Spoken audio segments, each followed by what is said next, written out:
Терра, здравствуйте. Вы стоите на велосипедной полосе. Понимаете? Я вам сейчас скажу, объясню. Если парковкой на тротуаре занимается МОПО, то вашим правонарушением будет заниматься полиция. Полиция перевальвяны.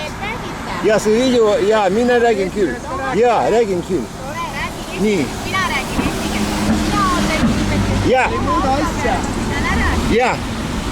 Ja see on seaduste rikkumine.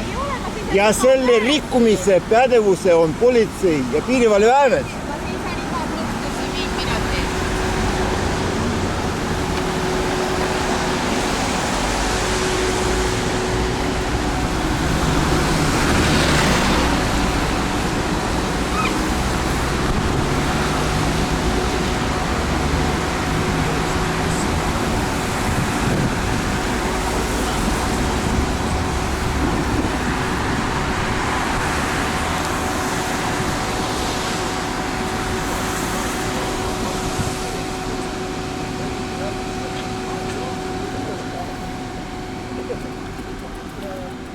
Ta ütles, et ta iga õhtu seisab siin. Ma ütlesin, et ta ei tohi siin seista.